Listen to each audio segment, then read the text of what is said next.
Welcome back. Today we have another guest, and we will ask today why did he choose to come to United States? Why did he choose to come to the University of Texas Austin for his postdoctoral fellowship? And what was the main challenging problem that he encountered during his process?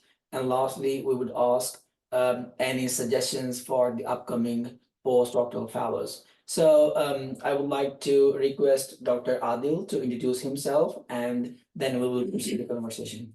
Yeah, thank you, Maz, for asking me for the introduction.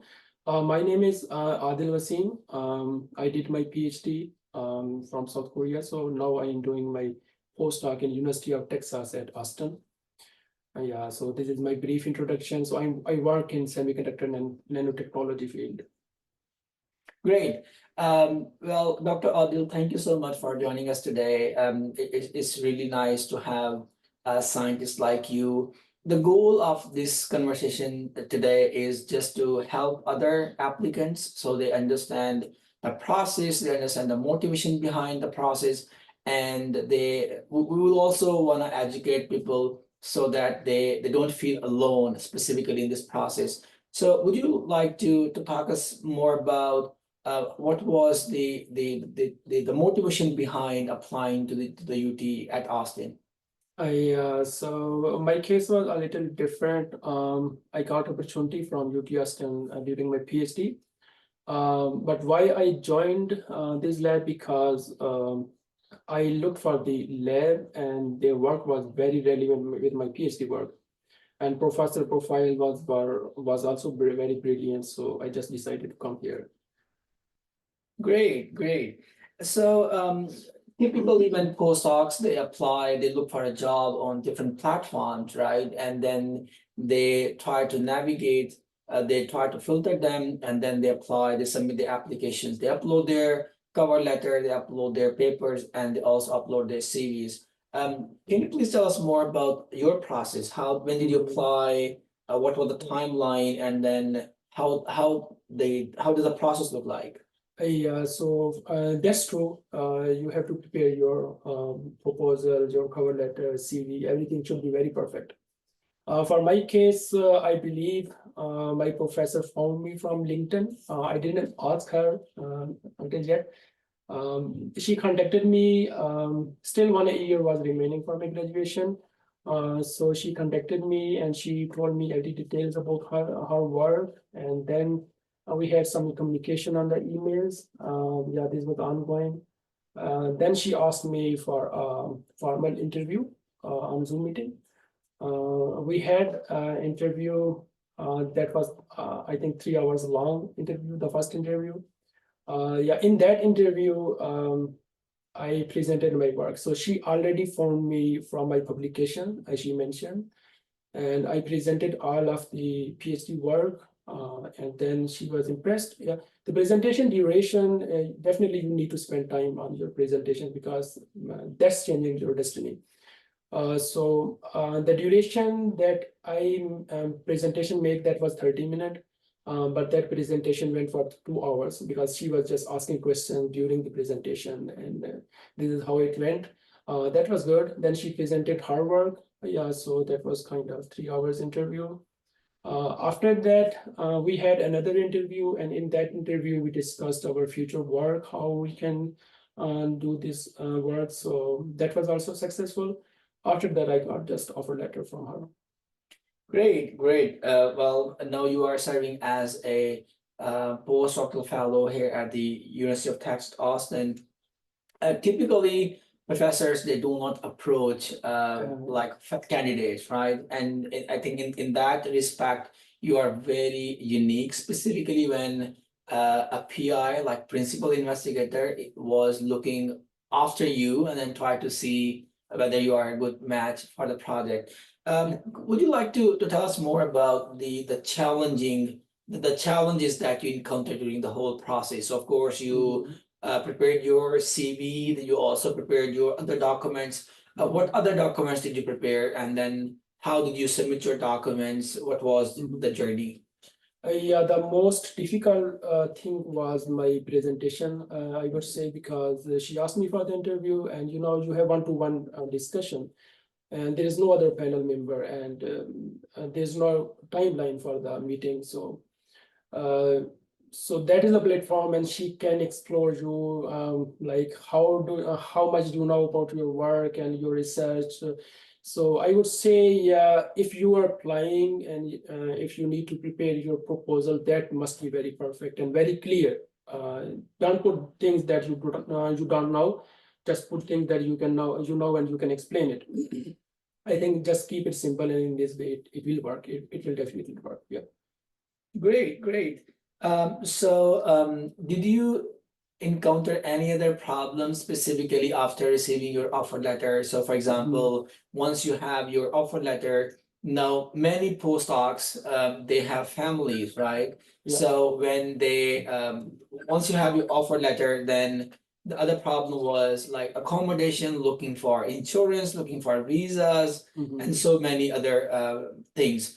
What was the process? So while you were in Korea, you mentioned you were studying as a PhD candidate in Korea. So what did you do specifically looking for accommodation, apartment, and all that? Yeah. The first difficult thing for me was the visa process when I got the offer.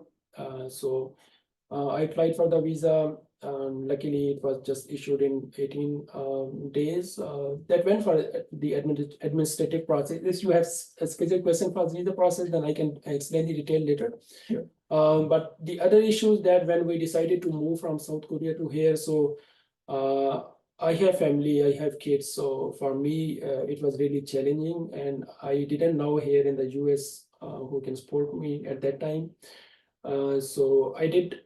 That's the difficult part. So I just contacted the university if they can help me for the housing and those things.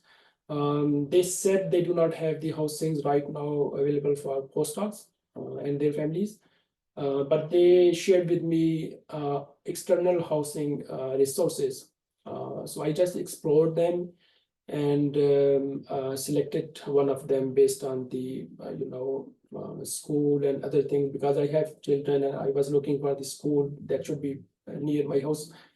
So that was challenging, but I also contacted some persons inside the USA, and they helped me, they guided me.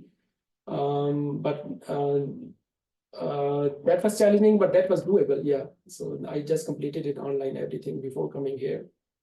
So I think I can understand that typically when someone is living in another country specifically, and when you want to migrate from country A to country B, one of the most challenging problem is accommodation, right? So did you use any website, any platform where you try to look for accommodation nearby university, or how did you find the accommodation? The HR office from university, they shared with me the link of websites, external websites. So I looked for them.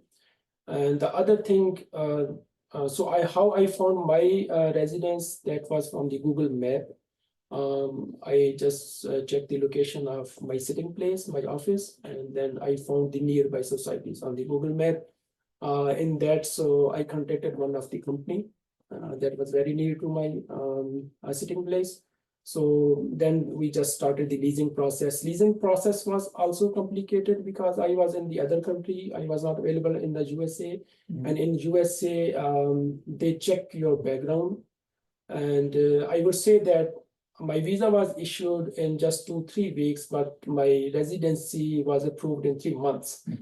But I had the time. I got the offer 6 months earlier than my graduation, so I completed that process. Whatever they asked, I provided the documents, and they approved my lease. Great, great.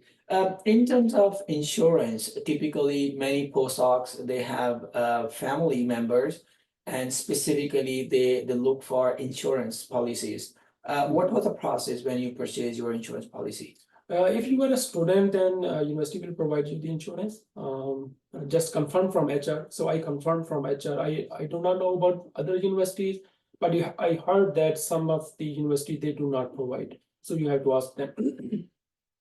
But if you have family, then university also provide insurance for your family. You have to pay some extra money to the university. But this is how it works. Yeah. Okay, so when specifically, how much time it took you to receive your visas, you and along your family members? Yeah, so when I went for the visa interview, so they did not take my passports. That was the unique case. They returned the passports. When I arrived back to my home, I received their email for the additional information, additional documents.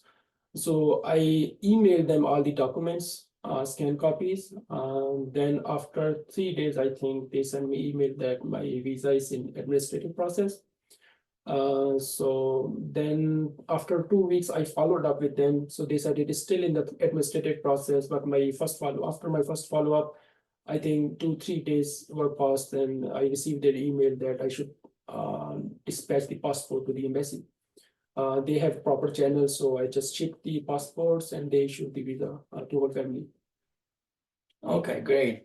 Well, thank you so much for giving us very insightful journey and sharing your experiences. What is the most important advice that you would like to offer to the upcoming postdoctoral fellows?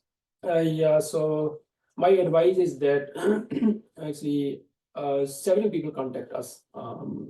Few people has contacted me. The common thing that I found in people that they do not spend much time on their profile. They now think the person who has done PhD definitely is specialist. He just needs to prepare. He needs to polish his resume and his cover letter, because cover letter is the first thing that, you know, if you are applying for the job and the person will read and he will understand you. And the second thing is that every PhD person has the publication. So you need to spend some time on your cover letter. If you have seniors, just contact them. They will advise you. If you do not have senior, contact your PhD advisor. They can review your documents. So I think that is the most important thing. Most of the people just underestimate it. They just prepare one cover letter and apply in different labs. And that's why it doesn't work. And finally, they end up with disappointment. Yeah. Okay, okay. So thank you so much once again for joining us today. Please feel free to comment and ask any questions specifically to today's conversation. So if you have any question, feel free to reach out to me or comment below, and we will try our best to answer your questions. Thank you. Yeah, thank you very much. Yeah.